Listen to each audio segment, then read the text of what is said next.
Good day to all. Thanks to all of you for joining in the webinar. Today's topic is Policies to Spur Industrialization in Bharat, a critical appraisal. Indian policymakers had vision to industrialize the country even before independence, with all the plans emphasizing rapid industrialization. This was re-emphasized by the 1948 and 1956 industrial policy resolutions in a mixed economy. But as industrial policy was supposed to have degenerated into a license permit laws, it was dismantled and a liberalized regime was set up, albeit haltingly in 1980s and more rapidly from 1991. After 2014 NDA government, while continuing the liberalized regime, it set in various new policies and campaigns such as Make in India, Startup India, Atmanirbhar Bharat, etc. However, share of manufacturing GDP has not made any great headway from independence. Manufacturing share was around 9 to 10% in 1950s and is currently around 15%.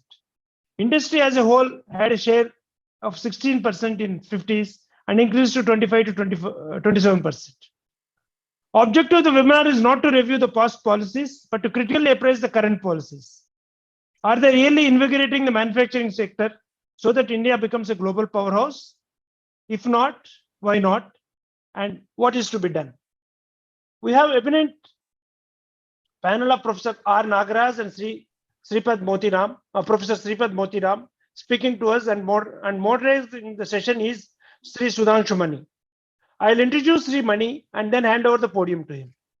Sri Sudhanshu Mani belongs to the Indian Railway Service of Mechanical Engineering and served IR for 38 years.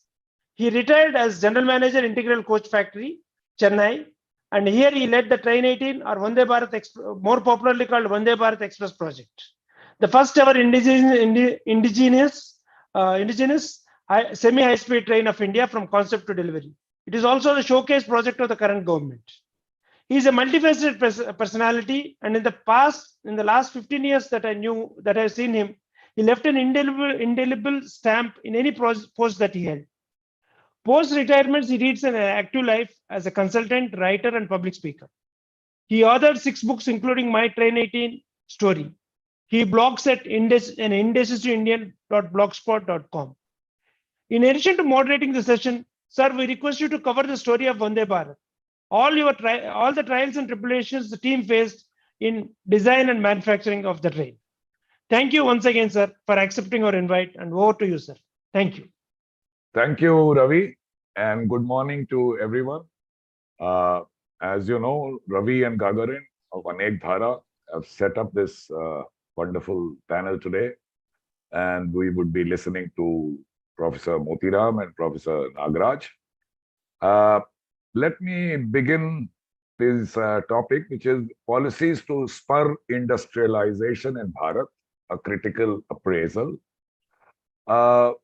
With these opening remarks, some points for thought. So manufacturing or its larger cousin, industrialization, are considered the backbone of development because of many reasons. Industrial development is a precondition for eradication of unemployment and poverty. Export of manufactured goods expands trade and commerce. It not only helps in modernizing agriculture, but also forms the backbone of our economy, as he said. Now, let me begin with this image of brilliant Indians sitting on their PCs, writing the code for chips, none of which are manufactured in India. Manufacturing is not about individual or collective brilliance. It's not about only an efficient manufacturing of goods, but manufactured goods are of value if the same has passed through efficient supply chain management, installation of optimum capital goods, machinery and plant, labor, skill, labor laws, processes, and more important nowadays because of Industry 4.0, seamless and smart logistics, storage, warehousing, material handling, packaging, unitization, inventory management, transport, information and control and compliances of rules and regulations. So a whole gamut of support infrastructure, and therefore the importance of government policies, followed by also company outlooks. And last but not the least, financial and banking intervention for facilitating investment. So we will be talking all of this, hopefully.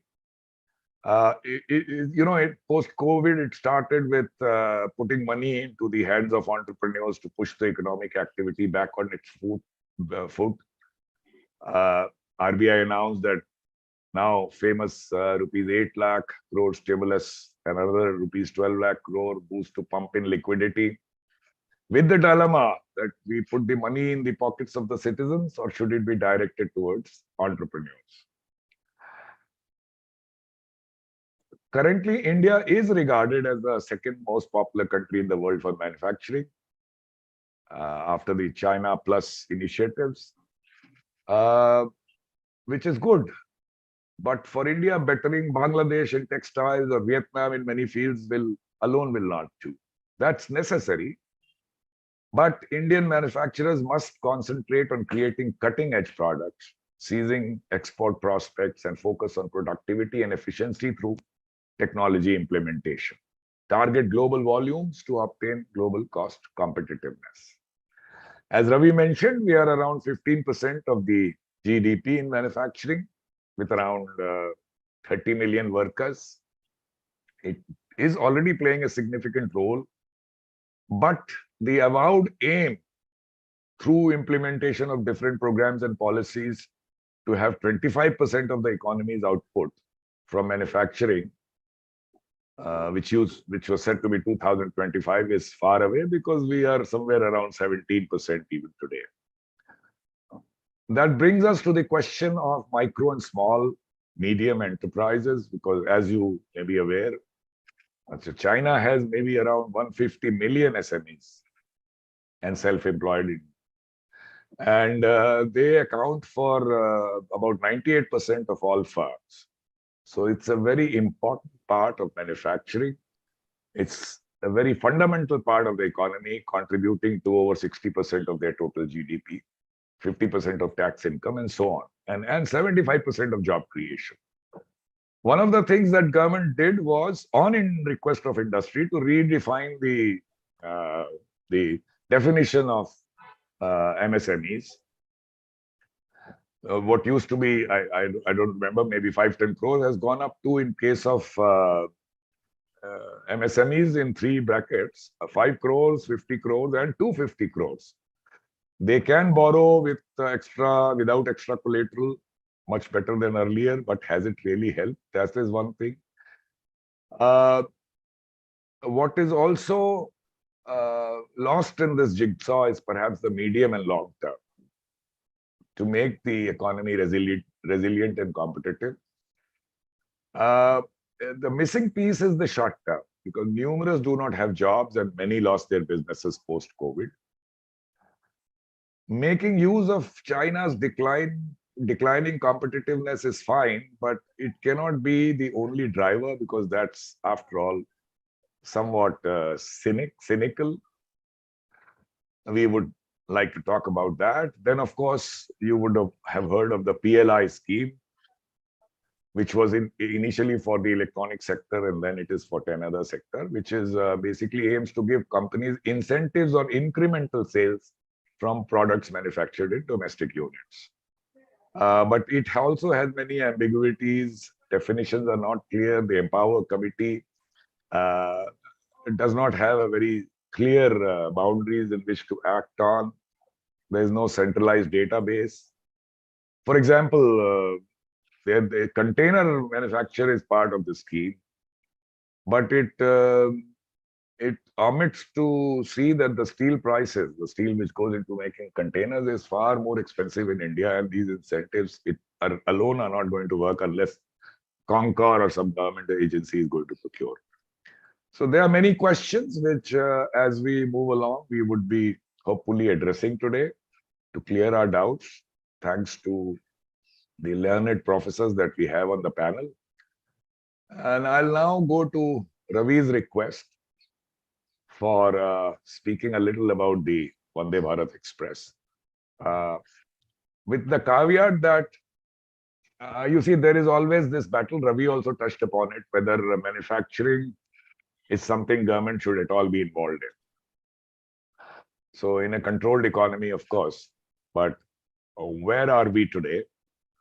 So having seen the inefficiencies of government sector myself firsthand, having led and as an inefficient leader of a lot of inefficient people myself, and also seen the opportunistic uh, indulgence by the private sector in certain sectors at all. For example, I don't know if it's a good example, but there is a bit of a paradox. You see, in terms of manufacturing output, we are not there among the top countries, nowhere near them actually. But in terms of wealthy Indians, isn't it surprising that a big number of them do figure in the list? So there is some dichotomy there. I have nothing against wealth creation and wealth makers, but is crony capitalism actually something that has taken root in India and must be got rid of? The Vande Bharat story, obviously, from somebody who doesn't advocate manufacturing and government sector that much, but realizing that it is something which is here to stay for some time because of political and other reasons, and maybe the social requirements of the country and so on. If I'm going to speak about this train in that background, it's more a short story of heart than manufacturing acumen. So bear with me. I'll share my screen and I'll show some slides. So I hope you can see it on the full screen now. Ravi, it's on the full screen, right? Yes, sir. Yeah. So obviously so, just because I have a little story to tell, to expect learned people like you to listen to me patiently is like expecting that a bull will not charge you just because you are a vegetarian. That said, let me come to these wonderful words of our people's president, APJ Abdul Kalam, that dream is not the thing that you see in sleep, but is that thing that does not let you sleep. Make in India, Atmanirbhar, and so many other buzzwords. Make in India to make India a manufacturing hub, a factory of the world. Came COVID, rejigged into Atmanirbharta with the expectation that these lions of Make in India would roar into self-reliance. How much of that has happened is for you to judge. I will talk about railways. Everything that moves on tracks has come through some transfer of technology. Fair enough. But by and large, transfer of technology, to my mind, is an oxymoron because technology is not amenable to transfer. It is something that lives in the mind and the heart of the creator. You cannot really transfer it. So unless the gap is too large, we seem to be stuck between mindlessly global and hopelessly local. I would say the truth is somewhere near hopefully local. So unless the gap is too large, a country like India, a large country like India with a pool of engineers, huge pool of engineers, must create their own with pride and ownership. And that leads us to a basic question. And that question is only about what is that first and foremost that you need in a job? Obviously, the spirit should be to totally fit people in the job they love. They love the people they work with. They love the people, the organization they work for. The story was simple. The image of Indian Railways trains in last 60, 70 decades, close your eyes, some more AC trains have come. Color has changed from red to blue. Some German technology. But if you close your eyes, the image you see of an Indian Railways train is exactly what you see on the left of your screen.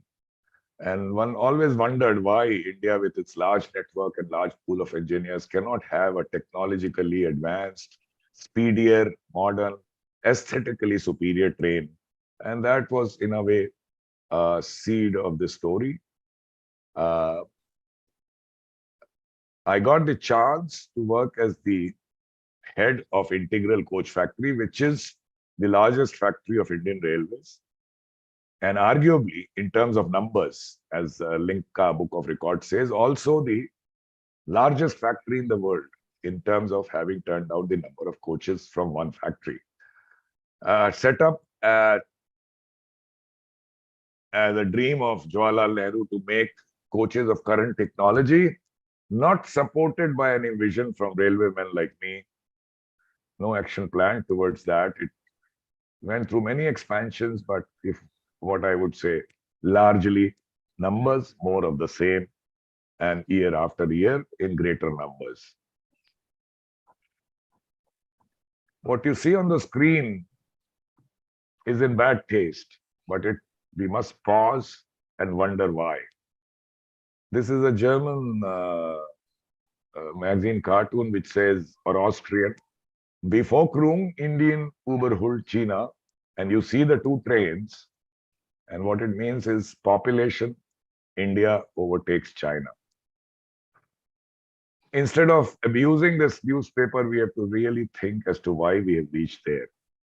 Another example is when Mr. Sam Altman came here. So when asked about AI possibilities, development in India, he said, you shouldn't even attempt to challenge us. However, it is your responsibility to still make the attempt. So we have to think as to why we are here, and I've noted down something. You can make your own notes in terms of our hierarchical culture, harping on the past, lack of scientific thinking, copy-paste ethos, lack of free society, and so on. Credit to this government, the general managers of Indian Railways have been empowered and authorized for whatever be the reason, but they today wield a power and authority which excels that of the CEO of a large private sector unit, and provides you a platform to paint it, a canvas to paint it with all hues and shades at your command, provided you get out of your Sarkari mold, which does not places on you a responsibility for any particular commitment or achievement. It does not. One way is we're still living in our colonial past after 70 years, unfortunately. And we have these boundaries, propriety, hierarchy, walls built among people you work with. All you need to do, it's so easy, let me tell you, in a government setup today, including railways, is to introduce genuinely, and if it's not genuine, at least you have to construct it and manufacture it, simply to introduce empathy and openness, to demolish protocol and barriers. And results, I assure you, have been tremendous, as I was able to try it in ICF earlier on a smaller scale. I'll not go into details, which I usually do when there's a larger time frame. One thing that we also learn from these Germans and Japanese is ideation, which is then a leader's idea thrust down and then emerging as an idea of the people below. Actually, all you need is to give a platform, listen. Always listen, never dismiss or ridicule or patronize, and you will be amazed at the wealth of ideas that will come from below you. At least I have been able to, if I've been able to achieve anything, it's been largely because I listened to people below me and adopted some of the ideas came from bottom. One last thing about the ethos we have, you must be wondering why I'm talking of all this about manufacturing. We did say that manufacturing in government sector, and that encompasses the ethos and the culture in government, and that's why I'm talking about it, is Indians were not to be trusted in position of power at the time of our colonial history. And that's why when they started getting into those positions, they were a cobweb of rules, regulations, and procedures, audit, monitoring was built to keep us in check, and we have not shed that system. We continue to work in a system of governance which is based on mistrust and distrust. And has it reduced corruption? It has increased. It's time that we give trust a chance.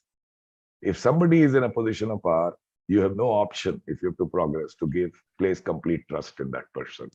And why I bring it up is in terms of procurement of components for the train. Then after we had designed, this complete freedom was given to the chief design engineer, mechanical and electrical. The buck stopped there. The general manager, the chief mechanical engineer, the chief electrical engineer, the store, the finance were figureheads, signatories. Complete trust in their decision, whether go for a single bid, open bid, limited bid, or whatever.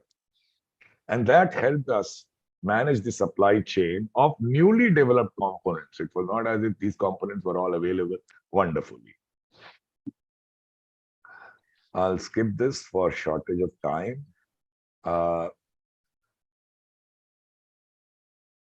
One message, of course, simple, is respecting women in an organization cannot be a matter of lip service.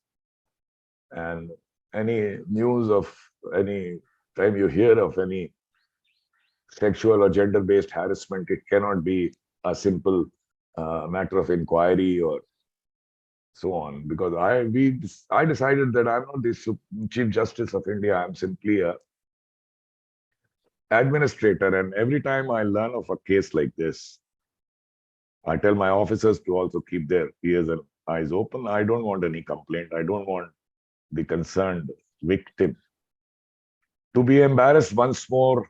Not at all. All I needed to do was to determine if the complaint was genuine. And if it was, I give myself 4 hours to sack the fellow in empowerment given by the central government, which is called 14.2, where all you have to do is record that an inquiry is not possible. We were able to throw out 4 such people. On the same day of learning the complaint, one of the upshots, there were money. Participation of women increased, but the one I'm showing you is these 29 Chennai women, aged 23 to 57, supervised by a lady supervisor, through heavy lifting, fitting and fabrication, building a railway coach entirely on their own. And the pride they had in their work can be seen in the photo that you see on the right of your screen.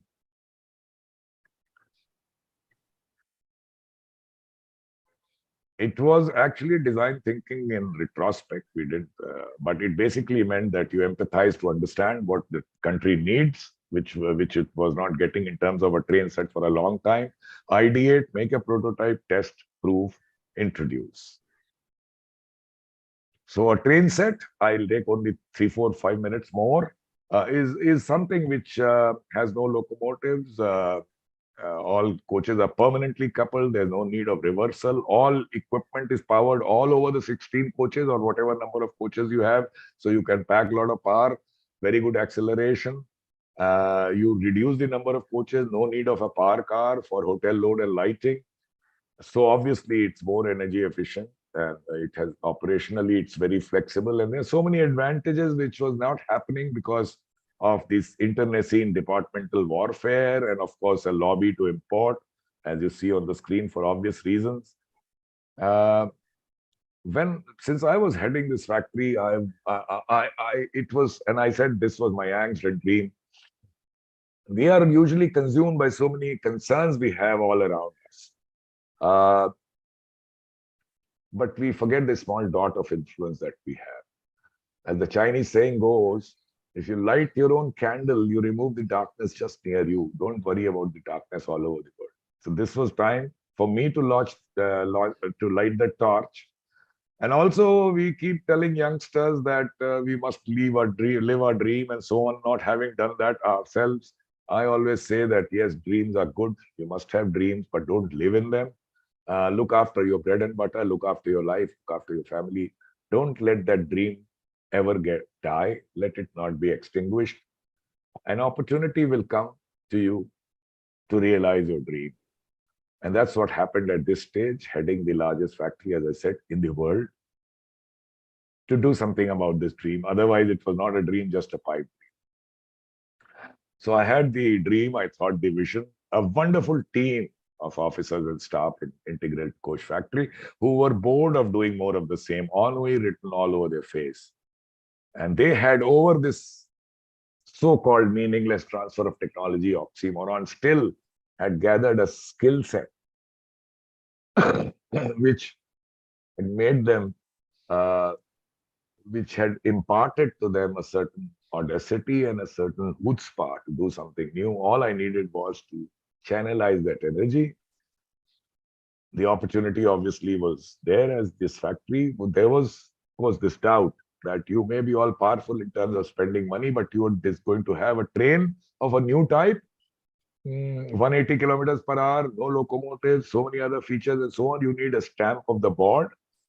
And to get that sanction, we struggled from some kind of an opera house rail shiver that we had in November of 2016. Sorry to say, it was nothing but a tamasha. This proposal was relegated to the background. We struggled for another 3-4 months. The sanction was not forthcoming. But the chairman railway board was known to me, so I went to him and asked him if he could do it. He said, yes, you can do it. Other board members are not permitting me to do it, to permit you to do. I said, you import whatever you want. Give me a sanction for just 2 trains. And ICF will build it at 1/3 the cost of import. And that also brought me to a situation where he was wavering. I said, I'm going to grab your feet and not leave it till you give me the sanction. People asked me if it was symbolic or actual. So Mr. Mittal, the chairman, is no more, bless his soul. I'll not go into that question, but underlying idea is simple, ladies and gentlemen, and that is the difference between pride and vanity. The pride enhances you. You look at everyone, it's feel good. You look at everyone with happiness. Vanity diminishes you because you belittle others to elevate yourself. By grabbing his feet, I was only enhancing my pride because I'll come back with the sanction to my people that here is the sanction, start work. And by grabbing his feet, I was only killing my vanity, which one of you would kill in any case someday. So better I kill it myself today. Then there was this question that we'll spend this 200 crores and if the train doesn't work, first time we are attempting a train of this magnitude and significance, then who will be the scapegoat? A regular question in government. Why take that risk? Of course, I told them that I'm retiring after 21 months in December 18. This was all happening around April 17. I can be the best scapegoat. What would they do to a retired person? Of course, I didn't know. I was foolhardy. They could, and they tried. But nevertheless, the core team was excited. And you see, it's all about what my uncle Shakespeare has said, that our doubts are traitors, which make us lose the good we oft might win by fearing to attempt. Why do we doubt? Because we measure success as the outcome. What is in our hand is to give our best, our commitment, our passion, our sense of purpose, our everything. Outcome is not always in our hands. If we have done that, if we have given it our passion and our commitment, then we have succeeded. The outcome may be a failure, but many such failures would ultimately lead as stepping stones to success. And that's why when I'm called to sometimes to IITs or IIMs, I always tell them that you people make a lot of, like a couple of them have made on Train 18 also, a case study of the success. Why not make, and I have failed so many times, I can give you good cases. Why not make case studies of exemplary failures? And there are so many of them.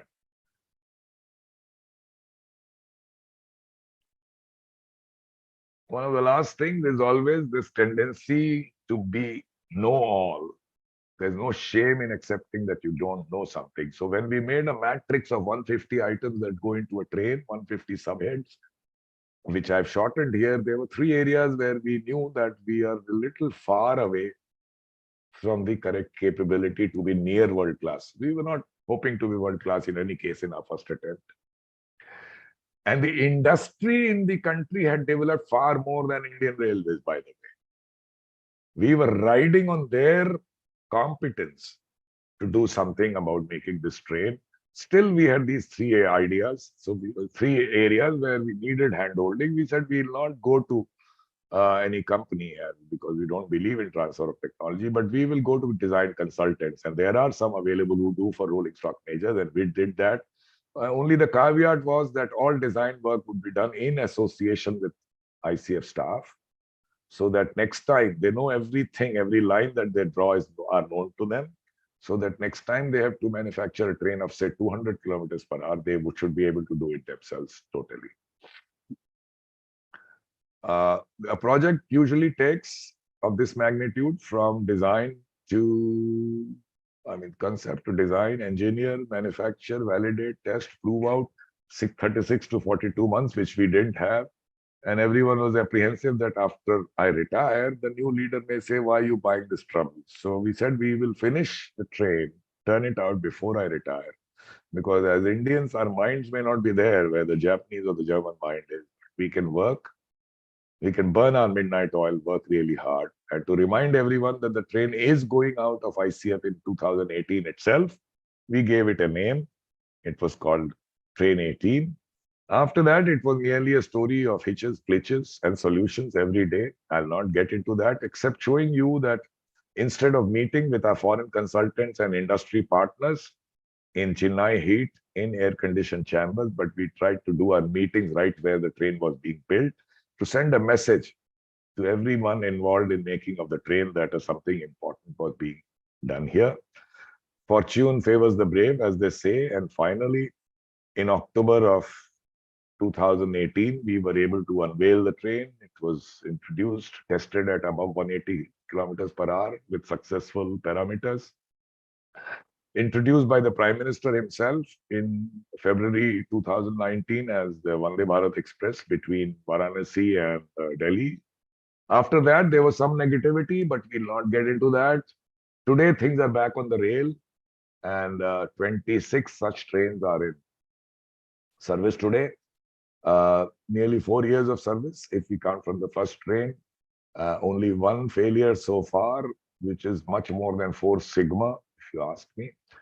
Last 3 words is the team, ICF, and especially yours truly got a lot of appreciation because of the train in the media, from public at large, travelers, non-travelers, and we always wondered why, because it's not a Chandrayaan, not a Mangalyaan, not a rocket or a missile. But I guess it's been summed up by the Prime Minister himself wonderfully. Every time he speaks from the Red Fort and otherwise when he launches the train, by the way, except one, every single train has been launched by the Prime Minister himself, all 26. And he says that the train represents, it symbolizes the spirit of resurgent and aspirational India. So it was pleasure doing it every time. Good people like Gagarin and Ravi Babu give me the opportunity to speak about it. I relive that joy once again, although the joy's main soul was in the doing itself. With the message, I conclude with the message that, to my mind, 1,000 such projects where cutting-edge projects are developed in India, like it has been done by Japan in 50s and China now in 2000s, not merely being a factory of the world, because earlier shoddy goods were called Japani good, and look where they have reached. And nobody now says Chini Mal because they know that China now manufactures cutting-edge products. And 1,000 such projects, million such projects are possible in the country. All it needs is leadership with passion, sense of purpose, and empathy. Thank you very much. I'll now stop sharing my screen, and I'm sorry I've taken, I think, more time that was allotted to me. So I'll take this opportunity to take the things forward to invite Professor Nagaraj to speak about this subject today. Very brief introduction. So he's a PhD in economics from Center for Developing Studies, Trivandrum. Professional career at the Institute of Public Enterprise in Hyderabad. He retired as Professor of Economics at Indira Gandhi Institute of Development Research, Mumbai. He is also taught at Princeton University in the US, Hosei University in Tokyo, among others. And until recently was a visiting professor at the Center of Developing Studies, Trivandrum. He has been involved in many policy-related assignments in the government, especially related to economic statistics. His areas of research include India's economic growth and distribution, industrial development, applied macroeconomics, public sector performance, industrial labor market, and macroeconomic statistics. So briefly, something very, very close to the subject at hand today. He has been published widely in many academic journals and contributed chapters in edited volumes. He's edited 5 books. His latest research paper is titled India's Toy Industry Production and Trade since 2000. So I leave the podium now, and the floor is yours, Professor Nagaraj, and we hope to listen to you now. Yeah, thank you, Mr. Mani. It was nice listening to you. We have, at least I have followed at least what was published in press about your accomplishments and Train 18. And I have many questions. Maybe I'll get another opportunity to talk to you about many of those. But my task today is to speak on my research, and I take a macro view, and yours is a specific project, railways, manufacturing. I mean, that's nice because you're starting with a micro example of an interesting example.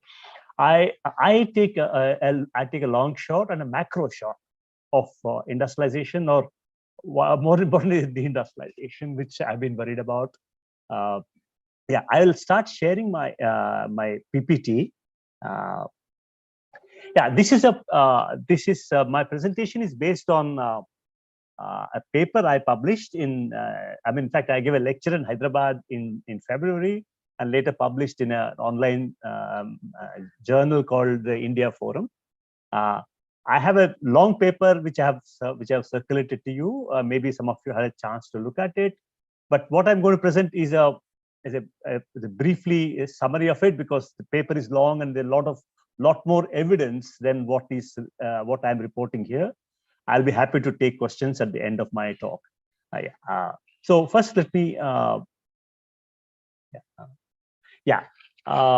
as I said, this is a macro view. COVID pandemic and after, India's output level recovered from the pandemic, contrary to many expectations. India recovered because there are a lot of concerns that India may not, but India recovered rightly. But it means, what does it mean? It means that per capita income in 21-22 net of inflation was at the same level as 1920, that is prior to the COVID. Okay. I mean, there are lots of apprehensions about how India responded to it. I believe that I would think that government's free food distribution for about 800 million people averted the crisis of hunger. This is something which bothered many of us. How will people respond? But I think that has been a positive side. Expansion of MGNRGA, this food for work program in the rural areas, provided employment, provided cushion for people who lost their jobs and went back to their villages. Yeah, this is the actual picture. I mean, I take the entire decade of 2010s. One can see the sharp fall as it happened everywhere. India's contraction was one of the most severe in the world, because our lockdowns were also very severe. But fortunately, India recovered. That's important. And then we're roughly at the same level as we were before the pandemic. COVID pandemic. Yeah, thus the human cost of the pandemic was contained, though perhaps not as much as the government has claimed. In fact, there have been lots of stories about how migrant workers suffered. There is a new book by Harsh Mandar on how, talk about the human cost of it. And yeah, there's a lot more than the just aggregate statement I have made. Yeah. India is now considered one of the fastest growing large economies, and there's a huge euphoria in the official circles. Recently, the chief economic advisor claimed that India is an autopilot. That means that India can grow to 6 to 7% till the end of the decade without much intervention. Meaning, look, we have got the macro policies right, and it's on a, it'll grow up to 6 to 7% without much intervention by the government. And CEA, the chief economic advisor, also wrote a very influential paper in Foreign Affairs in February 23. Don't bet against India. This is to counter the kind of a negative perception many scholars had about India internationally. Yeah. Yeah, my view is that we need to temper this euphoria, need to reckon with the state of the economy just prior to the pandemic. So very often the euphoria is based on what has happened immediately after the end of the COVID, that we have done well to recover. But what we seem to ignore, or especially the government economists seem to ignore, is that economy was slowing down very significantly even before the pandemic. The pandemic came on an economy which was slowing down, and with many other negative indicators. Yeah, this is the point. Second bullet point: economic growth had slowed down in the second half of 2010s, and India has deindustrialized prematurely. I'll show the figures after this slide. Okay, so this is something significant. Yeah, yeah. I must explain what is this slowing down. It is not. I'm not talking about a short term. The economy fluctuates. We all know economy fluctuates. I'm not talking about short to medium term fluctuations, but what I'm talking about is a long term slowing down. Just to give an idea, India was growing at 3.5% up to 1980s, and then it accelerated to about 5.5% in the 80s and 90s, and in 2000s it started growing even faster at 7 to 8%. So India was, along with China, among the select countries in the world which had seen a steady acceleration in growth rate over a long period of time. So India was held as an example. I mean, there are international research showed that India was one of the few countries in the world which has steadily accelerated over time, and without falling back. Because the world economic growth shows a lot more cases of falling back on growth rate than steady acceleration. India was among the few exceptional countries. This, I believe, seems to be changing now in the second half, in 2010s. That is my concern. When I say India for the whole decade has slowed down from 7 to 8% growth rate, so we have come down to 5 to 6%, if you believe the official figures, and if you believe that, if you believe those who question the GDP numbers, the probably growth rate is even lower. The second point is India is deindustrialized prematurely. This is something which, so my essential point is India has slowed down over a long period, I mean, over the decade in the 2010s, and India has deindustrialized prematurely. So we know that advanced countries deindustrialize because they have reached a maturity, and after that, the services grow faster and manufacturing slows down, and that's a kind of a mature economies. Deindustrializing is one thing, but I would say developing countries deindustrializing is another thing. When developing countries deindustrialize, that leads to problems of employment, lack of employment, slowing down of poverty alleviation, etc. So India seems to be a case of deindustrializing prematurely. And India has not been the only one. We have had the case of many Latin American countries and African countries which have witnessed premature deindustrialization since 1980s. Okay, so India is a case of, India used to be seen along with the Asian economies which have accelerated in growth and industrialization, but India seems to be moving towards the Latin American pattern of deindustrialization. That is my worry. Okay, I mean, a lot of it is explained in my paper. You can take a look. Okay. Official GDP estimates are disputed. Government did not release the employment and unemployment survey data, which shows a sharp rise in unemployment due to demonetization and poorly designed GST. Credible evidence showed that a rise in rates of rural poverty and malnutrition. This continues to be a very debated issue. Government now has come out with a multidimensional poverty, which again is highly disputed. Okay. Okay. Let me go to the data. Let me show you the numbers. Yeah. Right. Yeah. This is you can see that on the right hand side for figure 4.2, India share of manufacturing in GDP has stagnated. I mean, numbers were mentioned earlier also, around 15% from 1991 or 17% by more recent statistic. The difference is on account of changes in the data used.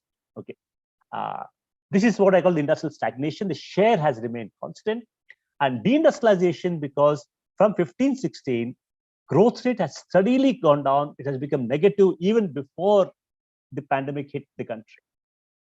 And of course, there's slight recovery now, but I think this steady deceleration in growth rate is a matter of concern. And next show, along with it, employment share of agriculture has gone down, and that of manufacturing, share of employment in agriculture has gone up, and that of manufacturing has come down. This reminds, those who have studied economic history know that during the, when India became a colonial country, with the coming in of the British, India got deindustrialized, and the best evidence of it was a rising share of employment in agriculture. So I find signs of similar thing happening, where you see the share of agriculture employment has gone up from 41.4% to 44.8%. And so these are clear signs of deindustrialization as used in economic literature. So these are my causes for concern. Okay. Again, this is the official. The blue line shows the official GDP growth rates, whereas those of us who have been looking at the, pointing out problems with the official GDP numbers, have said that the growth rate is somewhere between 4.5 to 5%. Well, one name I can take is Arvind Subramaniam, was a former CEA. This picture is from one of his papers, which India, he says that growth rate is around 5% over the entire 2010s, contrary to what the government has been talking about. So these are the causes of concern at the macro level. Further, this is something which I have been talking about, is that India has become import dependent economy and on China. Between 2005-6 and 21-22, imports from China grew much faster than what it grew by between 18-19 and 2021, trade deficits steadily gone up, as the next figure I'll show you. And the dependence of China is structural. When I say structural, it's something which cannot be easily adjusted by, changing the relative prices. Okay, it's become, because our domestic capacities have shrunk. Therefore, we are not unable to expand our capacity without getting imports. Okay, and during COVID, India launched the Atmanirbhar Bharat after the Galwan crisis. And they said that we'll stop Chinese imports as a way to punish the Chinese country. But soon enough, they found that India was unable to expand domestic production because we were dependent on China for many critical imports. So India tucked its tail and soon reversed many of the restrictions India has imposed. I have not mentioned here, but same thing holds for many of the imports of software. India put a ban on many of the Chinese software, but India went back on it because there's a huge local demand for it. Okay, so these are all issues which I think we have to be at least aware of, because it is not just dependent on any country, but on a country with which we have had a long history of problems. Okay, this is the data which shows that our trade deficit has steadily gone up from from $57 billion to $64 billion. But if you take similar numbers from the Chinese trade statistics, it's even higher. And if you include the imports from Hong Kong as well, which is part of China, the deficit would be even higher, even more. So therefore, the trade deficits have been steadily growing, and I think our appreciation of this problem is inadequate among the policy-making circles. Therefore, I have flagged this issue. Okay. About the slowing down of growth rate, which I mentioned earlier, and very important reason for it is that our savings and investment rates have declined by nearly 10 percentage points over the previous decade. That is, if you compare the first decade of the 21st century and the second decade, our saving investment rates have come down significantly. And this is a matter of concern, because economic history shows that no country has achieved 78% GDP growth rate on a sustained basis without attaining investment rates of close to 40%. I mean, this is a historical fact. Take from Japan to China. So unless you have very high investment rates, okay, you cannot achieve high output growth rates.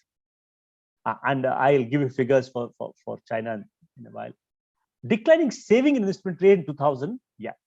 There is, however, a desirable upturn in the GFCF.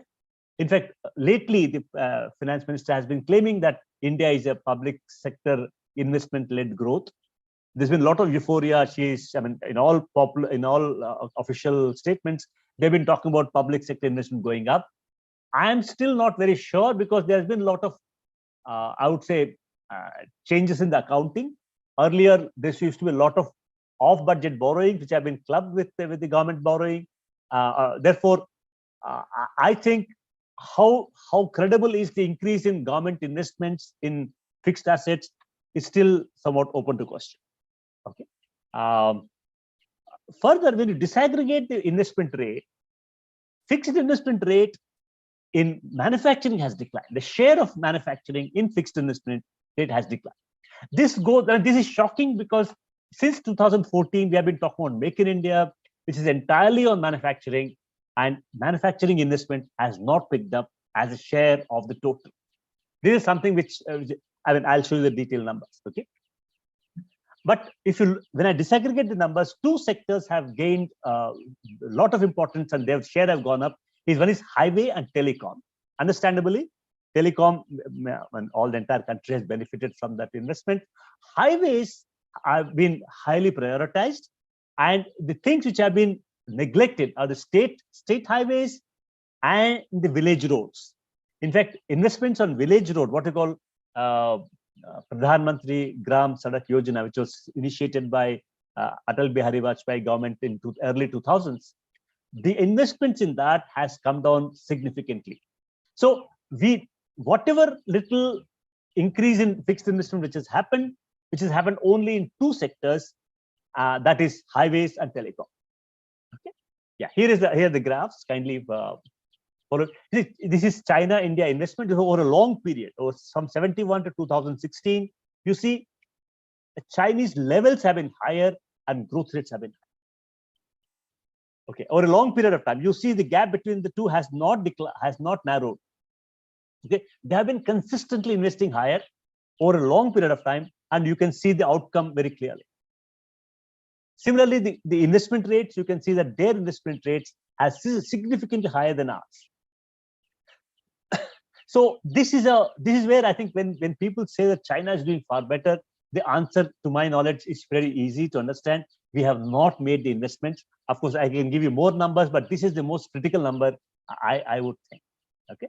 Secondly, look at our own long-term trends in gross fixed capital formation to GDP ratio. This is the investment ratio of the country and the savings ratio of the country. You can see that it peaked in 2008-9. Investment rate peaked in 8-9, and it has steadily declined. In fact, we are today where we were 2 decades earlier, in the early 2000s. And it will take a long while to revert this declining trend. That is if simply going by history, a decline of 78% or 10% in rate in investment will take a long while to revert. So therefore, we have to see how we have regressed in our investment rates. Same thing holds for savings. I mean, I did not repeat the same. Okay, you can see the pictures there.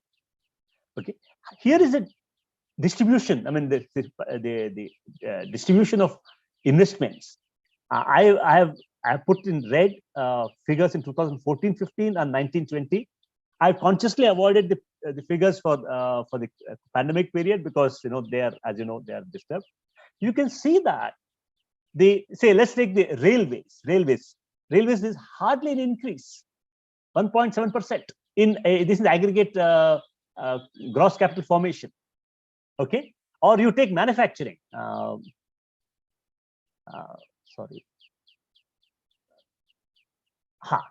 Let me start with this. Let's agriculture, industry, manufacturing, services. Start with this. Okay. Look at manufacturing. Manufacturing share in investments in 2014-15 was 17.6%. It came down to 16.5% in 1920. Where is Make in India here? What can be the Make in India without rising investment rate? Okay, I mean this is complement to what Mr. Mani mentioned about in railways. I mean I'll come to that. Okay, look at this transportation. Transportation has gone up, but railways have come down. I think I'm not able to. Railways have hardly increased. Share of railways is 1.7% of total fixed total investment, and they just remain 1.7%. There's no increase there. Okay, roads have gone up, communication has gone up. Okay, and nothing else. So it's not just that the investment rate has declined. Its composition has also got very skewed away from manufacturing, away from say railways. So this is the point which I've been mentioning. Those unless you increase this through this enormous talk about infrastructure investment, but highways are not, on telecom are not the only infrastructure. There are many others in which investment rates has stagnated or declined. Okay. Yeah. Of course, there is a lot of euphoria on FDI, that FDI is going to come in and supplement domestic industry, domestic investment. In principle, in theory, FDI leads to capital formation, brings in technology, superior managerial practices, etc. This is a standard argument put forward in favor of FDI. Okay. Reality is, however, different. Most of FDI which has come into India has come in to acquire existing productive assets, firms, and brands. The greenfield investment, as we say, which adds to productive capacity, has come down to 30% today. Okay, and we should make a distinction between gross FDI and net FDI, because an increasing share of FDI in India today is from private equity, venture capital, etc., which do not make long-term investments. They take away their investment after 3 to 5 years. So when you adjust for the repatriation or disinvestment by private equity, the net investment to net FDI to GDP has remained at 1.5%, or it peaked at 1.5% in 2008 and remained there. It has not gone up. Okay, so therefore, a lot of euphoria on FDI augmenting domestic production capability is hasn't come about. So that's my concern. Okay, 70% of FDI which has come in is by private equity, venture capital funds, which by definition acquire existing assets. Greenfield investments is mere 30%. I've already mentioned about. There are lots of hype about about startups, and the government has made a lot of noise about it. But again, what they add to is open to question, and a lot of startup investment is basically driven by the interest rate differential between the US and India. As the US interest rates have gone up since last 1.5 years, the inflow of money for startups has shrunk. Okay, and therefore they hardly account for much of investments and output. Okay, so therefore, I mean, this is a summary of what my findings are. What are the policy options? Foregoing evidence shows convincingly, in my belief, India's growth path has derailed from what I mentioned earlier as an accelerating growth path, from around 3.5% up to 80 to 5.5% to 7.5% or 8%. That was the trajectory we have seen over a long term in India, and that growth path got derailed in the last decade. So I'm not talking about short-term fluctuations, but a long-term decline in trend growth rates. which is a matter of concern. Government is rightly pursuing investment-led growth, but that too in public investment, which I welcome. I welcome public investment. Okay. However, I have my skepticism of the ground reality. Public investment is not crowding in private investment because it is very narrowly focused on two industries, that is highways and telecom. Okay. And private investment is still shy of committing large investment for lack of policy transparency, despite falling banking sectors NPA, that is non-performing assets, that were, or in simple terms, what are called dud loans. In fact, in the early part of the 2010s, the argument was that the huge banks were having large amount of non-performing assets, and therefore they were shy of lending further. But today, that is not the case. The non-performing assets have steadily come down because the government has been writing off a large amount of non-performing assets, and the banking sector has turned better. In fact, they have more resources to lend, yet there is no demand for resources. Therefore, they are not lending further. Okay. Hence, the government, what is the way out? My view, the government has to step up investment in wide range of industries. So, I do believe that government has to make investments in a lot of advanced industries, advanced technology industries, and there's a lot of commitment, or the government's verbal commitment for investing in whatever, in chip making, etc. But they're all still in the talking stage. How much will happen, we do not know. But I believe that in the cutting edge industries, I think the government should make investments, because that's one way a society can socialize the risks of newer technologies, newer industries. Okay, so I think government has to make much larger investments. It can withdraw later if it's not required, but I think making such investments is necessary at this stage, which I believe is not coming forth. And government has been very fiscally conservative, despite much talk about spending for during the COVID. Indian government has been one of the most fiscally conservative government. That is, they've been very tight-fisted compared to, say, many other countries. I would say the best example is US, which has allowed its fiscal deficit to shoot during pandemic, but it's also reaped the benefit that it has recovered from the crisis much better than most other countries. Okay, I believe government needs to be bold in considering the decade-long investments, bold in considering long-term investments to overcome deindustrialization, which I mentioned. Okay, and this is the figures. You see that the non-performing assets peaked in 2017-18 and has been steadily going down. This is okay. I conclude here. Economic contraction caused by COVID pandemic is behind us. That's a good news. However, the economy is staring at decade-long output deceleration, contraction in investment and saving rate, and premature deindustrialization. India has turned into an import-dependent economy at a time when global politics are undergoing tectonic shift. Okay, India has to reimagine industrial policy and boost domestic investment to reduce import dependence. India is perhaps not. It's perhaps not the time to persist with fiscal conservatism. This is my view. I will defend it. A government borrowing for committed investment with assured demand may not add to fiscal deficit. I will show you India's. I mean, the standard argument among the conservative economists in India is that there is no fiscal space.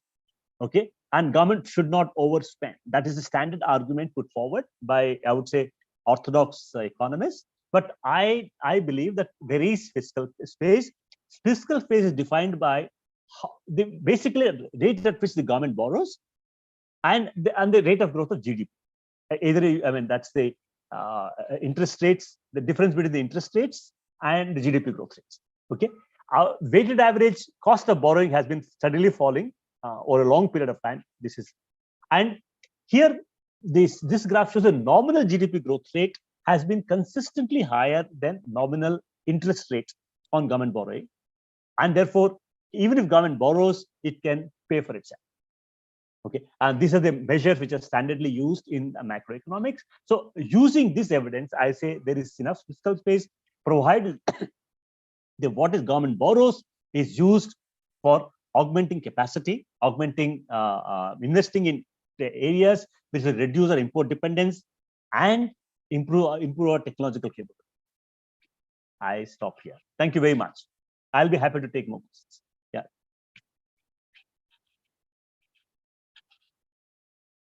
Yeah, I can stop sharing. Yeah, Mr. Mani, you need to unmute. Sorry. So thank you very much, Professor. And I'm sure there are many questions because it was such a comprehensive analysis. But I propose that we go to the next speaker now, and unless you have to leave or something, and then take the questions and answers in the end. No, I can wait. There's no issue. I think. Right. So we will now leave the space of the podium for Professor Motiram, and I'll begin with a brief introduction. So Professor Sripad Motiram is Associate Professor, Department of Economics, University of Massachusetts, Boston. He was PhD in economics from University of Southern California, LA. He's MA in economics, University of Southern California, LA, Bachelor of Technology, and later MBA from Indian Institute of Management, Lucknow. He's a professor, Indira Gandhi Institute of Development Research, Mumbai. He has been associate professor, Indira Gandhi Institute of Development Research, Mumbai, earlier. And he is now a visiting fellow, Indira Gandhi Institute of Development Research, Mumbai. There have been many professorial, visiting professor, visiting fellow, visiting scientist, visiting scholar assignments to his credit, and also consultant assignments. I'll not go into all of them. Academic honors associated with International Panel on Social Progress as a lead author.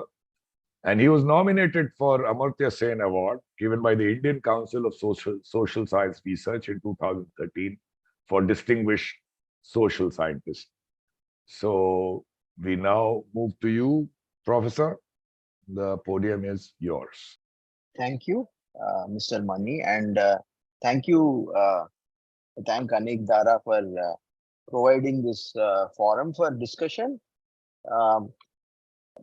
As Mr. Mani pointed out, Professor Nagaraj and I worked together in IJDR for many years. We have been discussing this issue for many years. So our views on this are largely similar.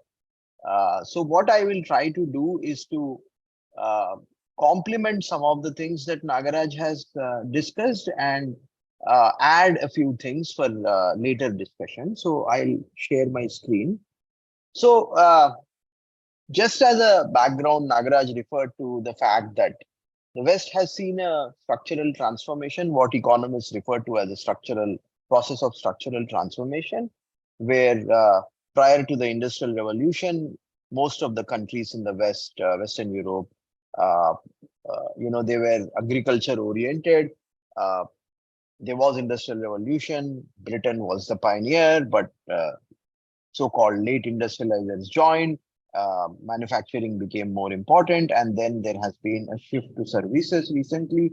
So there has been a decline in manufacturing. Even, and this is something we are discussing, why Indian manufacturing is stagnant and why it's not creating enough jobs in the Indian context. But, there's a similar debate in the US context that you may have followed. And in this context, there was a debate between two economists, DeLong and Danny Roderick, and DeLong has very convincing figures from Germany, which is considered to be one of the powerhouses of manufacturing. And he shows that even there is a decline in, manufacturing. Now, India skipped this process. Now, somebody could argue that what's the problem? It's okay if we skip this process and we'll have service-led growth. Now, the problem with this is that this kind of growth, there's evidence that it is jobless. I have worked on a paper with one of my former students, who's a professor in I am Indore now, Kartikeya, and we show that this growth has not been inclusive. There are other papers that have shown that this lack of growth in manufacturing has resulted in very slow poverty reduction.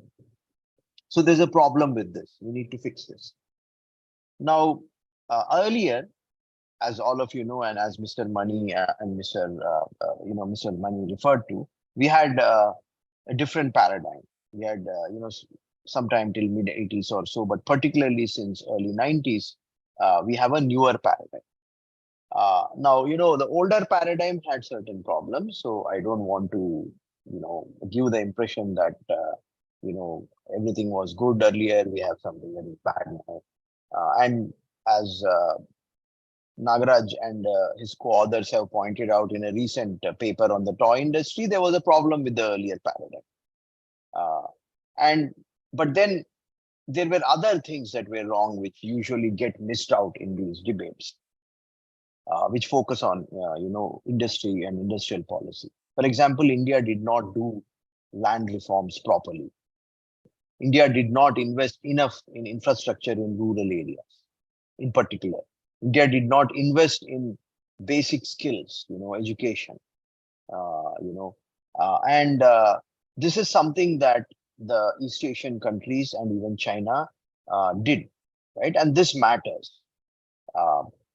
Now, the newer paradigm that we have, sometimes it is called pro-business. The political scientist at Princeton, Atul Kohli, calls it pro-business.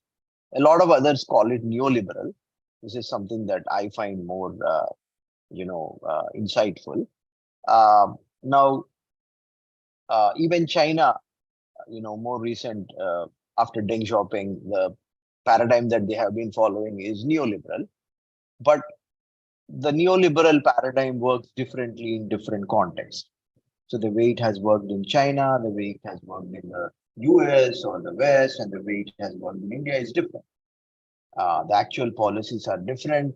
The effects are different. So some scholars have tried to use the word actually existing neoliberalism to describe what a particular context has gone through.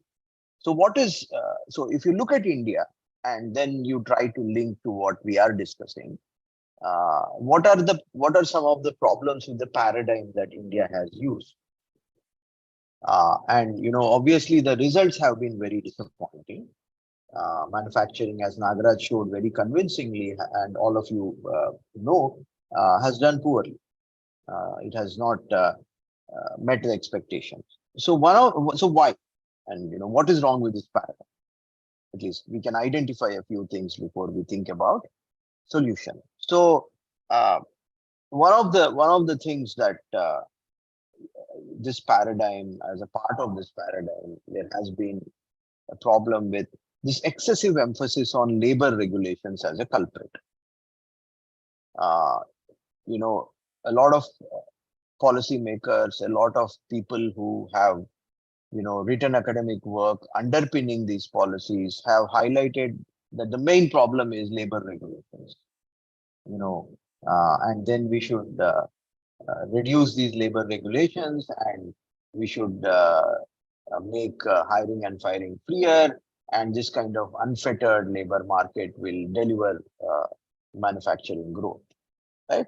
And this is a red herring. This was a problem. In fact, Nagaraj has another paper on why the lion did not roar, where he talks about how this was overemphasized. Other people have pointed it. And in fact, in this context, it is also important to point out that as a part of this Make in India endeavor, there was too much emphasis on this ease of doing business, which is a concept that has been,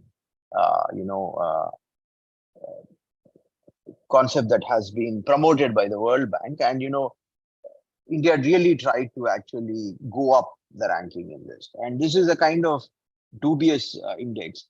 There have been a lot of problems, and even the World Bank has, suspended it for now.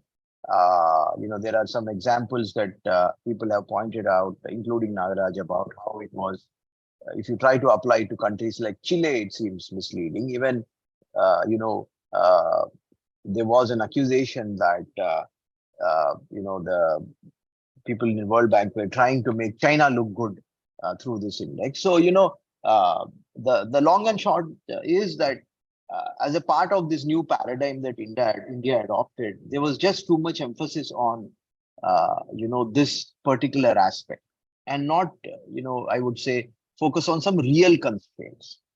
There are some real constraints that affect Indian manufacturing, and these were not addressed enough.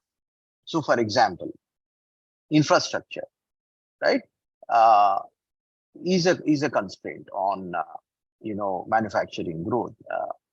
I mean infrastructure in the broad sense, but also things like electricity. Even corporate executives have pointed out that there is a problem here. So that is one real constraint. Then finance is a real constraint. And one of the things that is usually not discussed here, and this is why I want to also emphasize this, is there's also an issue from the demand side or the distribution side. Now, some of you may be familiar. So we are having this discussion today in 2023 and talking about,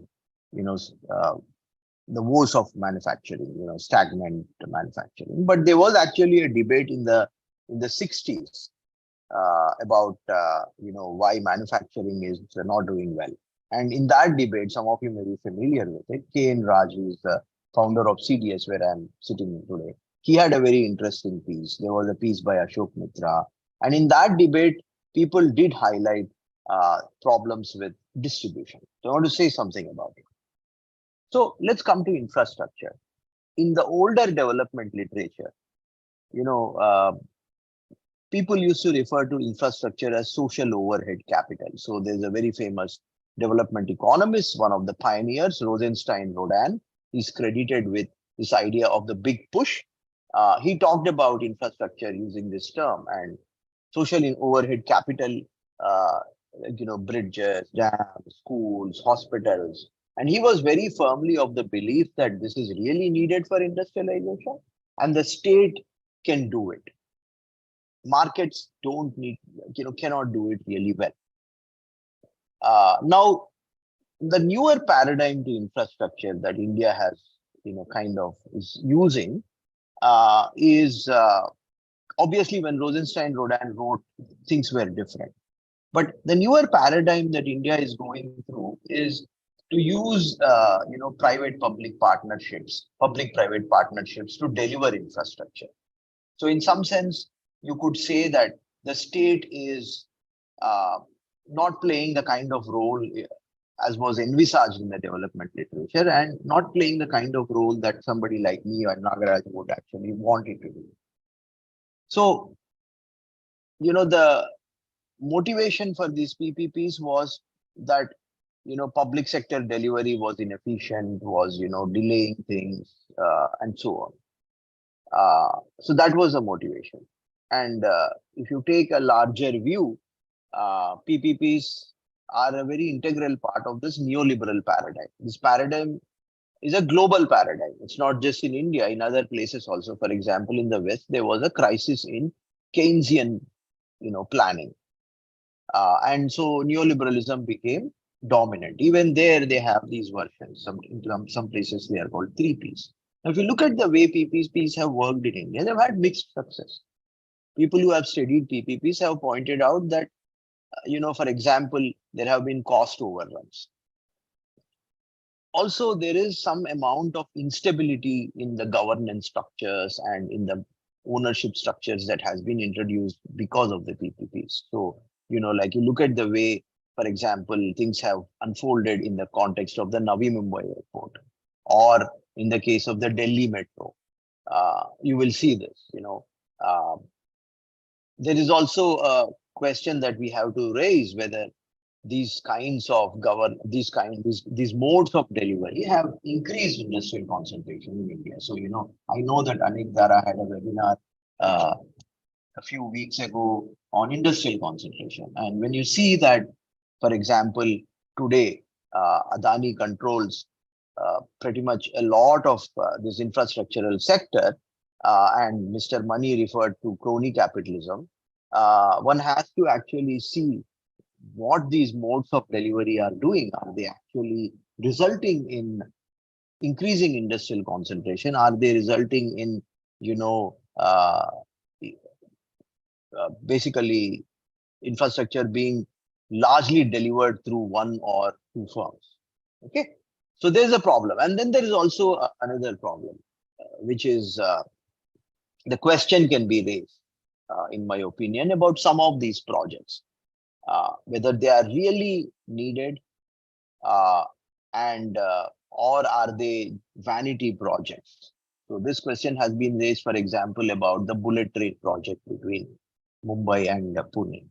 And I have actually worked on the ground with people who are, who have, who have knowledge of the Mumbai metro and the lines, and with ecological groups. So there is also a considerable ecological cost that is associated with these infrastructure projects, and it is not clear whether the right decisions are being taken. In the case of Mumbai Metro, at least my own understanding is that the ecological dimension is being really neglected. And now, from a larger theoretical perspective, one of the crises that neoliberalism is associated with is ecological. And this is also clear in the case of China.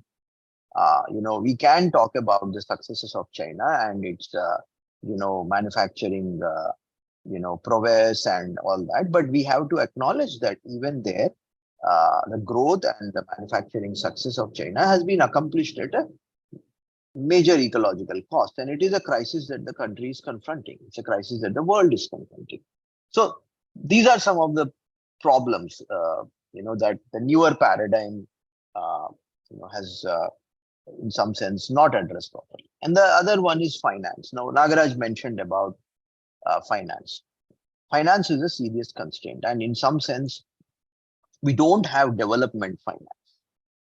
There are other economists who have actually argued that we need development finance to actually, give an impetus to manufacturing. And Nagaraj himself, in one of his works, talks about the fact that, we as individuals would deposit money in a bank, and our deposits are short to medium term. But the banks then want to take that money and lend it, let's say, to infrastructural projects or other projects which have long gestation. There is a mismatch. So we need something else, and we don't have that. And in some sense, when you look at East Asian, the East Asian model, the growth of countries like South Korea, right, and Taiwan, they relied on mobilization of the savings, which was then used to promote development. So we don't have that now. So finance is a constraint, and people have argued, like Nana just mentioned, you have proper development finance. You have a state which actually promotes. Let's say there are proper development finance institutions. Then there is a kind of feedback, or what economists would refer to as a virtuous cycle. Because once the government puts in finance, private capital would flow in. It won't crowd out, as economists would say, it would crowd in. But we don't have this. Okay. And finally, I would talk about the distributional aspect. So what has happened in India? And there is enough evidence on this. So one of my areas of research, and I work on this with my co-author Vamsi Vapulabharnam, who is a professor in University of Massachusetts Amherst. We look at the distributional side, on multiple fronts. There is data on income, consumption, wealth. Wealth has been studied to a lower extent. But generally speaking, since the 90s, there has been an increase in income inequality, consumption inequality, wealth inequality. Now, income, the national sample surveys don't collect data. but the India Human Development Survey collected it. So broadly speaking, there has been an increase in inequality. I'll show you one simple picture. So this is the share in, this is from a paper that I'm working on with my co-author. And here is a graph from the share of the top 20% and the bottom 20% in the total national consumption. Now the figures, the pictures on the left, the curves on the left are from the national sample surveys. The ones on the right are from the periodic labor force survey. They are not strictly comparable for technical reasons, which I can go into if there are questions. But I want you to focus on the left side. And as you can see, the share of the bottom top 20% has increased. The share of the bottom 20% has kind of been stagnant. Now, we can construct more sophisticated indicators. There is a lot of literature on this, but the general consensus is that there has been an increase in inequality. So what has happened is that the Indian growth process has exacerbated the disparities in multiple ways. Now, this is bad in itself, I would think, but there's also a link from this to the problems of manufacturing growth. And this is where, I would say a demand side kind of approach would be insightful. And this is not my idea. There are papers that have talked about this mechanism. One of the papers that I can mention is one written by Ashok Kotwal with Sripad Motiram and Bharat Ramaswamy. There's one more paper that he wrote, Ashok Kotwal. So basic idea is very simple. Imagine that the top income groups, top wealth groups, the rich people are getting richer.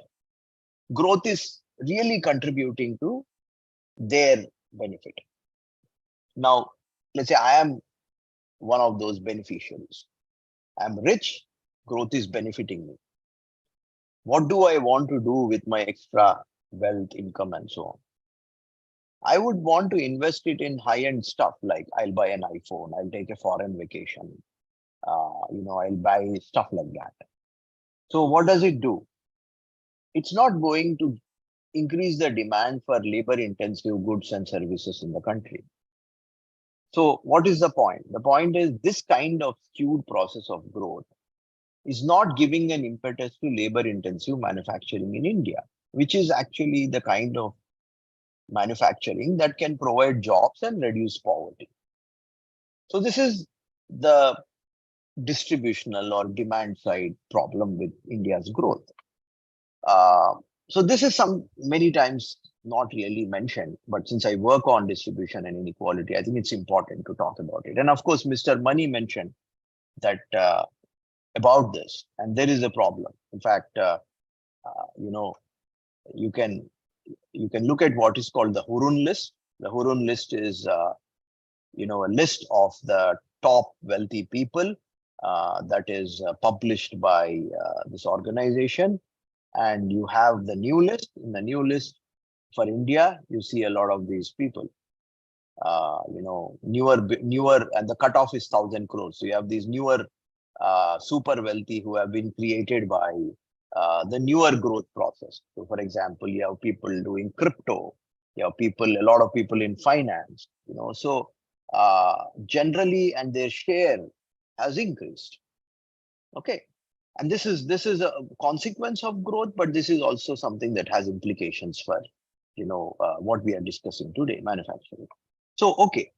Nagaraj has already, so a couple of last points and I'll stop. And I think I haven't taken more time than what I should. World trade, economic historians, people who study trade patterns have found that world trade goes through different phases. For example, 19th century to onset of World War I is sometimes called the first golden age of world trade. Of course, you can also call it the age of imperialism. Then between the interwar years, there was a problem because countries imposed all these trade barriers and trade suffered. And after the Second World War, there were these Bretton Woods institutions that were put in place. Then, UN came in, they have UNCTAD, then later on WTO. So there was again a growth in trade, and people referred to that as the second age of, golden age of world trade. But after the financial crisis, again, trade suffered. And then, of course, COVID has only intensified this. So you have a phenomenon that the economists described as globalization, or they had one more piece called the end of globalization, where countries are looking inward more. And then the supply chain crisis also, started making countries ask the following question: have we relied too much on what are called these global value chains?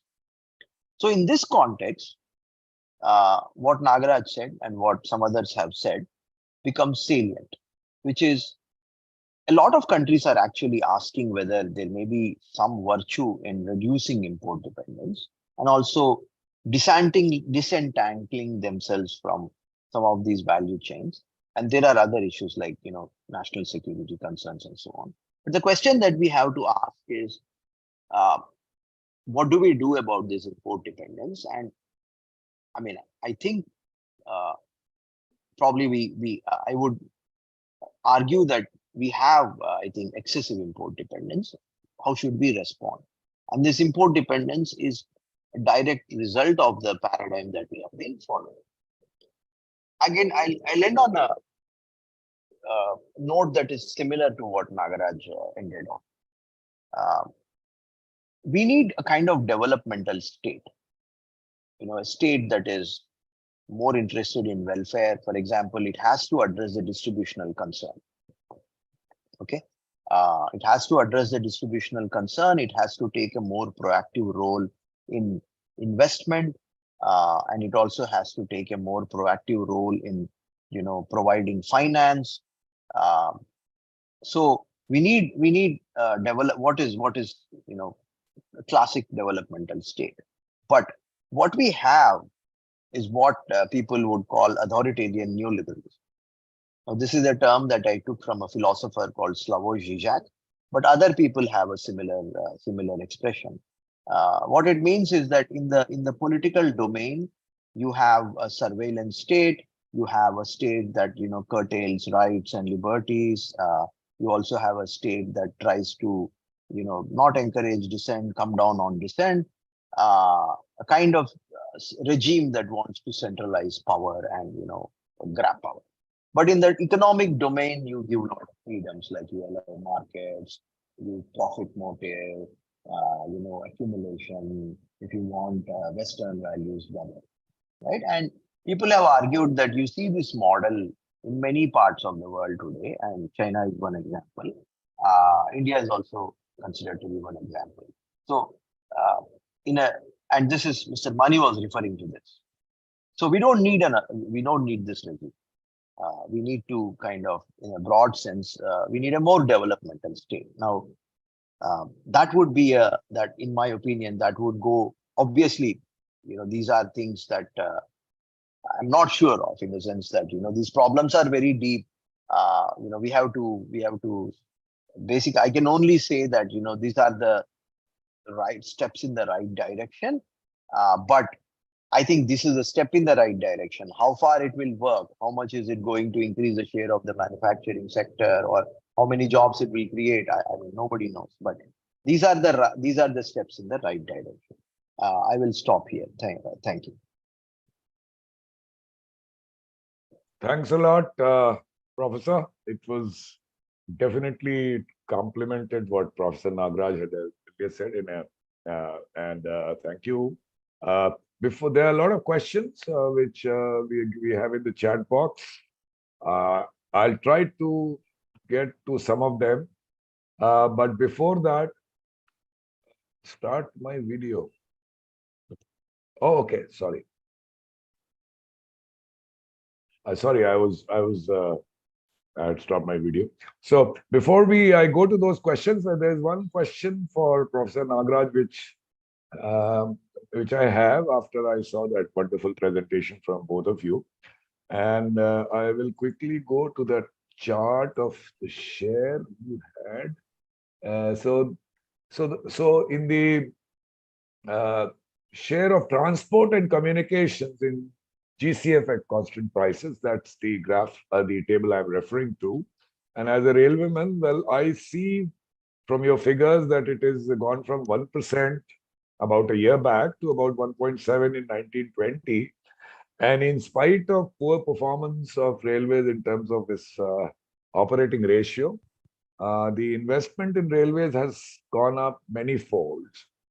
From what used to be around 40 to 50,000 crore, it's touching 2.6 lakh crore. So the share, to my mind, would have gone up to around 3% today. So what do you think? Is that good, or is it being done rightly as far as you can see? Or because some of us are also unsure about the kind of investments which are being made in railways. It's not just a matter of infrastructure. So I'd like to hear something about that from you, sir. Yeah. Yeah. May I respond? Yes, sir. Yes, sir. Yeah. Yeah. Thank you. Yeah. I think I need to. Should I put my presentation up so that? Yeah. Yes. Yeah. So that I know the exact number.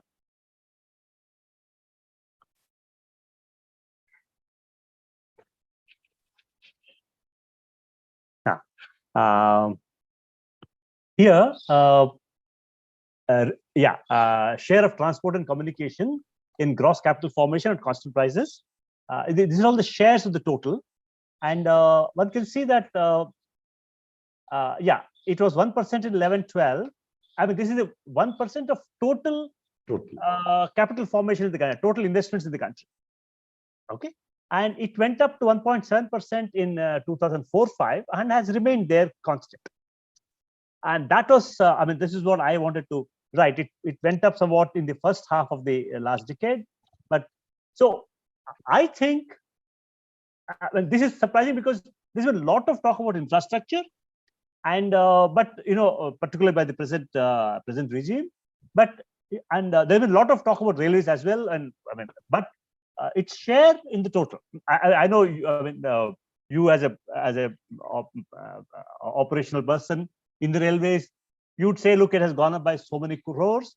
But I as a person who looks at the economy as a whole, I see that share of railways in the total under the present regime has stagnated. That's how and more importantly, in fact, to answer your question, I think its composition, which is not there in my presentation here, in my data here, is that composition has shifted, and there has been very little emphasis on what I would say rolling stock and renovation of the tracks. In fact, if you read my paper, which is published, in fact, Mr. Mani, I have quoted from your interview to rediff.com some time ago, which you gave, precisely the same. On this, I think we are on the same page. We are saying the same thing, that investment in rolling stock and renovation or replacement of the aging track has been very little. And you have rightly said, which I fully agree. Look, your Vande Bharat trains have not been able to achieve the peak it is meant for. The average speed is about 60 kilometers or something, which is not very different from the earlier ones, and it's very much lower than its potential. And this is what I feel is though even the composition of investment in railways is more towards station development, station renovation, and grandeur, I would say, prestige products, rather than on getting the basic train running capacity. That's my. In fact, there's a huge emphasis on station development. I mean, which is basically a real estate job. I'm not saying that we do need to renovate our stations, better toilets, all that is required. But overemphasis in that, rather, which is seen as more as I would say, real estate development, basically helping the contractors, rather than getting our trains running better. And also the security, I mean, the safety, which has recently came out with the accident in Orissa. I think on those critical issues, investment in railways has been underemphasized, and there's been a greater emphasis on real estate aspect of it, which I think is wrong. So not only has the share of railways in the total has stagnated, but its composition is also skewed, in my view, which is not good. Yeah, I think. Thank you, Professor. What I take it as, even if government is not viewing railway finances in isolation, but has a determination to invest, and they are doing it, but it's not good enough unless the composition of investment is one which would be inclusive. Thank you, sir. And I will go to you, Professor Motiram. There is one question I pick up from the chat box. So what should GOI and individual state governments do to revive MSMEs particularly? So what would be your, very briefly, your implementable plan for them? I mean, so Nagaraj can join me because he has also worked on MSME. So I think economists have been talking about the problems with MSMEs for a long time. So this development finance is one scheme that can definitely help MSMEs. Then I think this infrastructural constraint also, people have argued, the problems with infrastructure provision, electricity and so on, those also are a problem for MSMEs, and I think they can also help the MSMEs. These are the two things that I would identify. I mean, Nagaraj, I'm sure has other. If Mr. Mani permit me to join. Sure, sir. Sripad. In fact, we talked about it last evening. In fact, he was also saying that I have not said anything about MSMEs. See, the point, in fact, I have edited a book published in 2021, published by Cambridge University Press, which has a set of case studies of MSMEs across the country. And I have an introduction where I have, see, the point is this, despite all the talk about by the present government, the finances or the share of bank credit going to MSMEs has declined. See, this is a point which must be, and infrastructure. Again, there's a lot of talk about infrastructure, the grand scale of big highways, but infrastructure. In fact, I mean, let me just give this. We did a study where we have about 10 case studies of industrial locations across the country, and I personally visited all of them.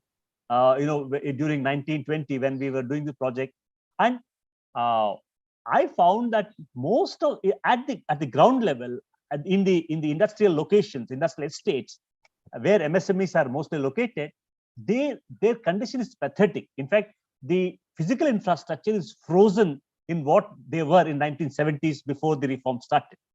In fact, only thing is nomenclatures have changed. Earlier we used to call it industrial estates. Now they are called clusters. So there's a change in nomenclature. Even the officials working in they're all given a managerial designation. Earlier they were given a bureaucratic designations, but nothing has changed in terms of support to MSMEs. Where there's been a clear support, they have done well. In fact, one case study which came out in our study was Morbi. Morbi's they have the tile. Morbi is the tile capital of India. They manufacture the majority of tiles used, floor tiles and wall tiles used in the country. And here's a case where the state government and the local industry association has been active, and the state government listened to them, gave them the exact support they wanted, and the industry is booming, and the imports from China have fallen. So, sure. I mean, when across these clusters, when I personally went to all these places, in fact, they only said, look, sir, we don't want any extra. Whatever China gives its MSMEs, you give us a similar support. We will take care. I mean, they were not scared of. In fact, we always see sitting in state and national capitals, we see as China as a scary situation. The people at the ground who run the companies or factories, they were not scared. They said, look, give us the kind of support which their governments give. We will deliver. So I think at the ground level, it is not. The government is really not doing much. That is my concern. Okay, and the change in fact, Mr. Mani, you mentioned about changes in the definitions of MSMEs. That's a clever ploy, which has only made corporate companies take advantage of MSME definition and subsidies. But the mass of millions of small enterprises, they have been completely deprived of basic things like credit and infrastructure. So that's been the problem. Yeah, thank you. Just a small follow-up questions, because state governments have an equal role to play here. Absolutely. To your mind, which states have done well in this sector of promoting MSMEs? I think, again, which are better. See, Gujarat government is as we all know, is a very industry-friendly state, and which just listens to local entrepreneurs. Similarly, Tamil Nadu, with all the problems. In fact, I spent 3-4 days in Tirupur, talking to people and understanding. Tirupur, interesting. It was at one point, the Supreme Court came down heavily and saying, look, they cannot pollute the rivers and and cause problems. So they had ordered the shutting down of the entire Tirupur textile industry. But interestingly, this is how the state governments, along with the entrepreneurial groups, invested and cleared the water which was being discharged into the river, and started booming again. So it requires a concerted effort by the state and the entrepreneurial groups to come together and solve the problems, which is what I find which is completely lacking. If I were to give an opposite example where things don't work, is West Bengal. So therefore, wherever you find the state government listens to the local needs, things happen. It's not a big deal. Right. I will have another question from the chat box, which follows from both the presentations. And even I would like maybe a little bit more elucidation there. So we talked about growth of manufacturing, then industrialization, and then a stage of deindustrialization, the Western world, and then further growth through service sector only, which India has kind of attained even before it was mature enough to do that. So one question has come which says, how did our industrial development differ from the late industrializing countries in the 19th century, Germany, for example, and those in the 20th century? So Japan, East Asian countries, China, etc. So maybe while you did speak about the comparison with the West, maybe some comparison with these Asian tigers and Japan and China, perhaps? I can do that. Sripad, would you like to go first? No, fine. You carry on. Then I'll add. Okay.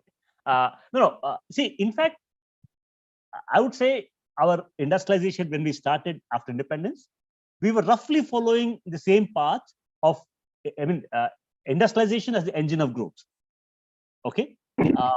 But in fact, I'm not saying everything was good. In fact, as we know, it was quickly degenerated to what we call this permit license Raj, which is not right. Things did not go right.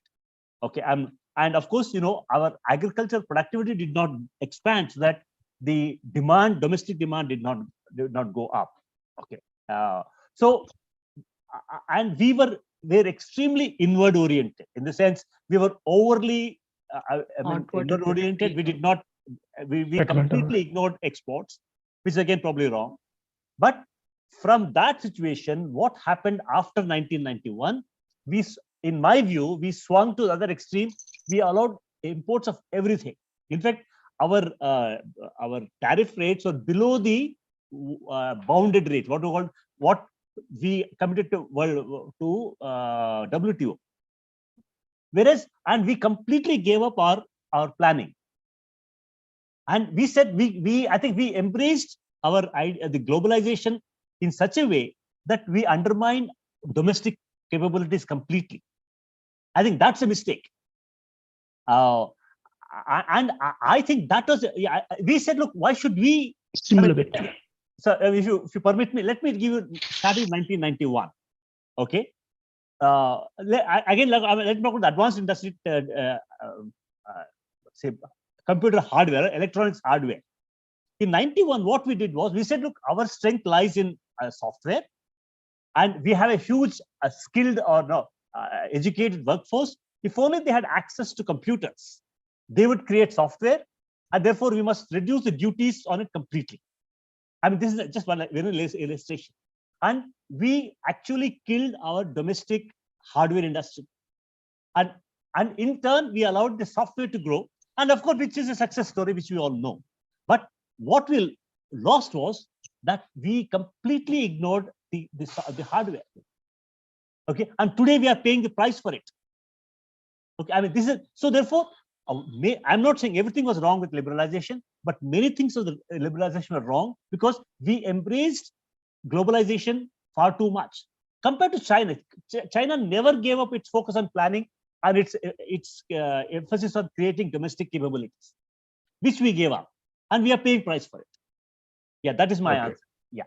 So I'll just add a few things to what Nagaraj said, and this is well documented. You know, for example, if you read the book by Amartya Sen and Jean Rez, they have a comparative analysis of India and China, and they also talk a lot about what East Asia did, which was right. And there's of course the whole discussion on East Asian miracle, and people like Stiglitz and Paul Krugman have written about it. So if you look at what like the industrial policy that these countries followed after, it was very much a case where they managed things properly. It's not a case of laissez-faire at all. They had a very directed industrial policy where they let their industry grow and become competitive, and they then became export oriented at the right time. In international trade, we have this idea of comparative advantage. So you try to export the good that you have comparative advantage in. So in that language, you could say this is a case of developing comparative advantage over time. And they used their industrial policy very well. And in the case of, they did land reform. They built rural infrastructure. They also mobilized savings, like Krugman talks about this. Nagaraj mentioned this in the paper that he discussed about how you need these savings to develop industry, right? So they were able to mobilize these savings. So these are things we didn't really do. So if China is able to capitalize on opportunities in the international global markets, it's also able to do that because it has workforce which is skilled to do that, right? So we didn't do some of these things. So to also address the question of late industrializers, one of the problems we had, of course, was when late industrializers were developing in Europe, we were under the colonial regime. So we had no autonomy in the sense that we did not have the ability to formulate our own industrial policies. And although there is a lot of debate on this, there is enough evidence to suggest that colonial rule deindustrialized us and killed off some of the potentialities for, you could say, developing our own kind of capitalism. If you look at Western India, we were, Western India was very well connected to global trade networks, to East Africa and so on. And it had it was urbanized, and it had an economy that was producing things. Now that, to a certain extent, the colonial rule killed off.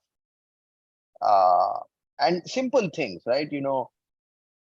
If you look at so to take a case of the Scandinavian countries, like, I was visiting Finland. So I went to a museum there. I went to a museum in Denmark.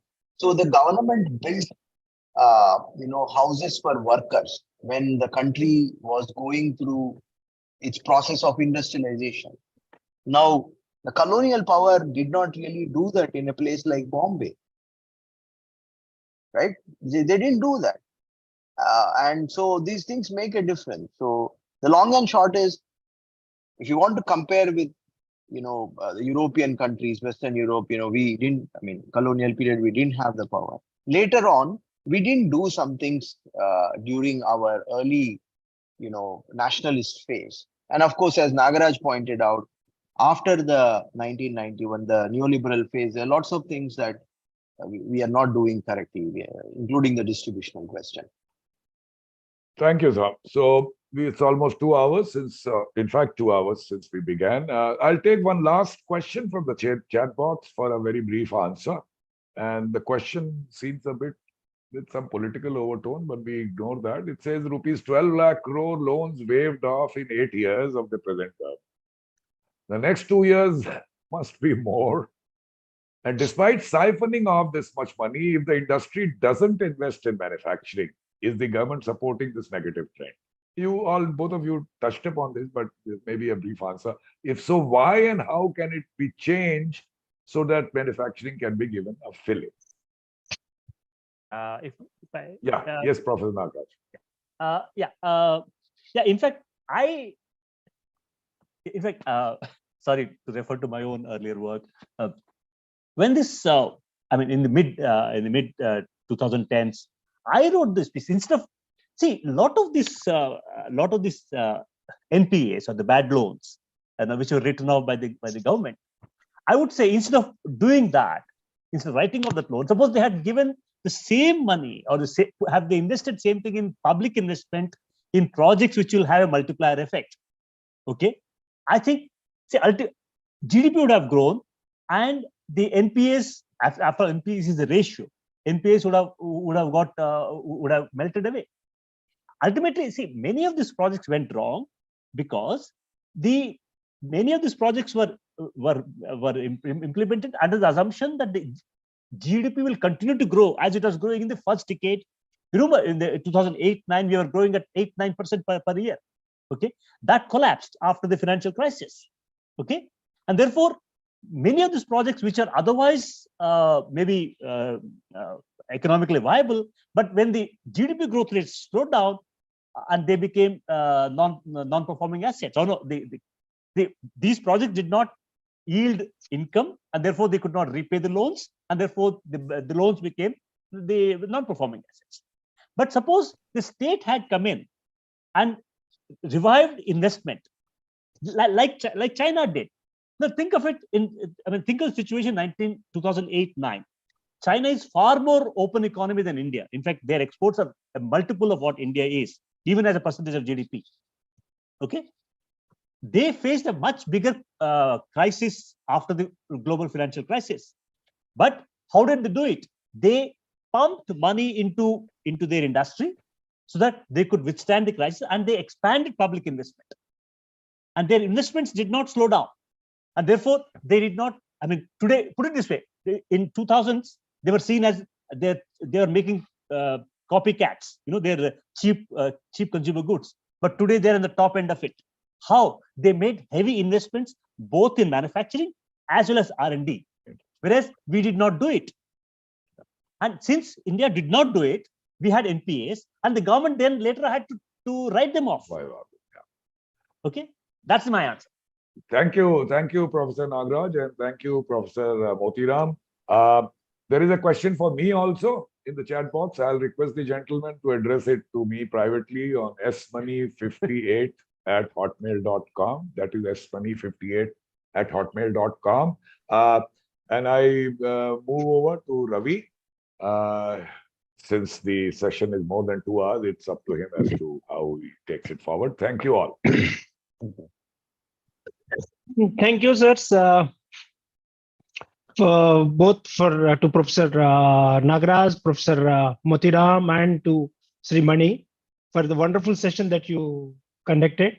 It is quite nice of you to accept our invite immediately. Professor Nagaraj, in fact, immediately suggested the topic also, and then Professor Motiram, both of them having worked together earlier, also agreed immediately. Thanks to both of you, and also to Professor Mani, to Sri Mani, both for his moderation and also for explaining what his 2018 project was.